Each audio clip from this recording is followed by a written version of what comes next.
সম্প্রতি প্রাথমিক শিক্ষায় সঙ্গীত শিক্ষক নিয়োগের প্রজ্ঞাপন জারি করেছে প্রাথমিক ও গণশিক্ষা মন্ত্রণালয়।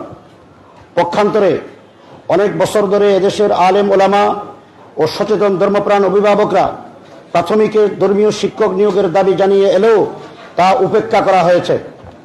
অথচ মুসলিম অধ্যুষিত বাংলাদেশে ধর্মপ্রাণ সচেতন অভিভাবকদের মতামত না নিয়ে মুসলমান ছেলেমেয়েদের প্রাথমিক শিক্ষায় গান বাদ্য চাপিয়ে দেওয়া হয়েছে, যা ষড়যন্ত্রমূলক ও ইসলাম বিরোধী পদক্ষেপ বলে আমরা মনে করি।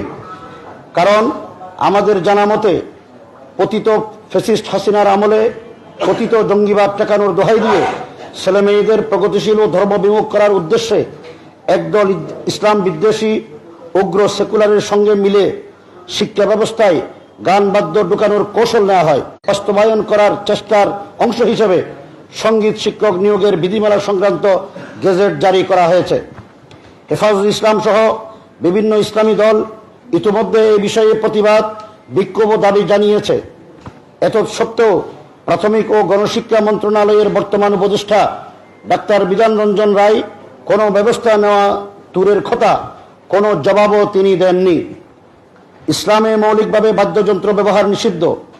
বেশিরভাগ মুসলিম পরিবার এই ইসলামী বিধান মেনে চলায় ধর্মপ্রাণ অভিভাবকরা সঙ্গীত শিক্ষক চাপিয়ে দেওয়ায় উদ্বিগ্ন হয়ে পড়েছেন। বাজেট বাতিলপূর্বক গণ দাবি অনুযায়ী ধর্মীয় শিক্ষক নিয়োগের বিধিমালা প্রণয়ন করার জন্য সরকারের প্রতি আমরা দাবি জানাচ্ছি। প্রাথমিক শিক্ষায় বাংলা, অঙ্ক, ইংরেজি ও ধর্ম বিষয়ে কোনো বিশেষায়িত শিক্ষক না দিয়ে শুধু বিশেষায়িত সঙ্গীত শিক্ষক নিয়োগের ষড়যন্ত্র বুঝতে বেগ পেতে হয় না। আমরা এটিও পরিষ্কার বলতে চাই, অন্যান্য ধর্মীয় সম্প্রদায়ের ছেলেমেয়েদের প্রাথমিক শিক্ষায় স্ব ধর্মীয় শিক্ষক রাখা যেতে পারে। এক ধর্মের বই অন্য ধর্মাবলম্বী শিক্ষার্থীকে পড়তে বাধ্য করার সুযোগ নেই।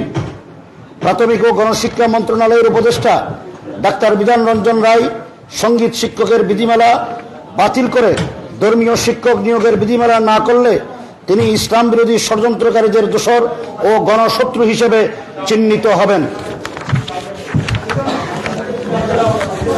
প্রিয় সাংবাদিক বন্ধুগণ, দেশে একের পর এক কোরআন পোড়ানো ও অবমাননার ঘটনা ঘটছে, অথচ এই বিষয়ে সরকারের কোনো বিবৃতি বা বক্তব্য নেই। দ্রুত প্রতিক্রিয়া দেখালেও এ ব্যাপারে উদাসীনতা ও অনুভূতিহীনতা দেখিয়ে এসেছে। এটি অত্যন্ত দুঃখজনক ও হতাশাজনক। সবচেয়ে জরুরি কথা, কঠোর আইন না থাকার সুযোগে একের পর এক ধর্ম অবমাননার মাধ্যমে আওয়ামী ফ্যাসিবাদ ও ইন্ডিয়ান আধিপত্যবাদ দেশে অস্থিতিশীলতা সৃষ্টির সুযোগ পাচ্ছে। কারণ কঠোর আইন না থাকায় সরকার এর প্রতিকারের ব্যবস্থা করতে পারছে না। দীর্ঘ বিচারহীনতার কারণে ধর্মীয় অনুভূতিতে আঘাতপ্রাপ্ত সংক্ষুব্ধদের আইন হাতে তুলে নেওয়ার ঝুঁকিও বাড়বে। এছাড়া ইউরোপে সহজে অ্যাসাইলাম তথা আশ্রয় পাওয়ার উদ্দেশ্যে নাস্তিকতা ও মত প্রকাশের আড়ালে ধর্ম অবমাননাকে উপায় হিসেবে ব্যবহার করার পথ বন্ধ করতে হলে কঠোর আইন জরুরি হয়ে পড়েছে। কাঠামোগত ইসলাম বিদ্বেষ ও ধর্ম অবমাননা এদেশে একটি গুরুতর বাস্তবতা। আর বিশেষত ধর্ম অবমাননা শুধু এদেশের মুসলমানদের জন্যই উদ্বেগজনক নয়, একই সঙ্গে অন্যান্য ধর্মাবলম্বীর জন্যও সমস্যাজনক। অন্য ধর্মাবলম্বীর প্রতিমা ও মন্দির ভাঙচুর করে তখন তাদের ধর্মীয় অনুভূতিতেও আঘাতগ্রস্ত হয়। একইভাবে আমাদের প্রিয় নবী মুহাম্মদুর রাসূলুল্লাহ সাল্লাল্লাহু আলাইহি ওয়াসাল্লাম, মহান আল্লাহ ও ইসলাম নিয়ে যখন কটূক্তি ও বিষোদগার করা হয় তখন আমাদের হৃদয়ে রক্তকরণ হয়। সেজন্য আমরা মনে করি সব ধর্মের পবিত্রতা ও সব ধর্মাবলম্বীর ধর্মীয় অনুভূতি সুরক্ষিত রাখতে ধর্ম অবমাননার বিরুদ্ধে সর্বোচ্চ কঠোর আইন করা আবশ্যক হয়ে পড়েছে। অন্যথায় ধর্ম অবমাননাকে কেন্দ্র করে দেশের পরিস্থিতি উত্তপ্ত হতে থাকবে। এটি চাই বাংলাদেশের জাতীয় শত্রু ইন্ডিয়া ও ফ্যাসিস্ট গোষ্ঠী। প্রিয় সাংবাদিক বন্ধুগণ, সম্প্রতি শহীদ আবরার বাহাদ হত্যা ও পিলখানা হত্যা ট্র্যাজেডি স্মরণে নতুন দুটি জাতীয় দিবস ঘোষণা করা হলেও 5 মের গণহত্যার দিনকে জাতীয় দিবস ঘোষণা করা হয়নি। আমরা মনে করি সচেতনভাবে এটি এড়িয়ে যাওয়া হয়েছে। অন্তর্বর্তী সরকারের ভিতরে গাপটি মেরে থাকা একটি সেকুলার চক্র ফ্যাসিবাদী ও আধিপত্যবাদের বিরুদ্ধে এদেশের আলেম ওলামা, মাদ্রাসা শিক্ষার্থী ও ও ধর্মপ্রাণ জনতার ত্যাগ তিতিক্ষাকে আমাদের জাতীয় জীবনে স্থান দিতে চায় না। এটি হতে দেওয়া যাবে না।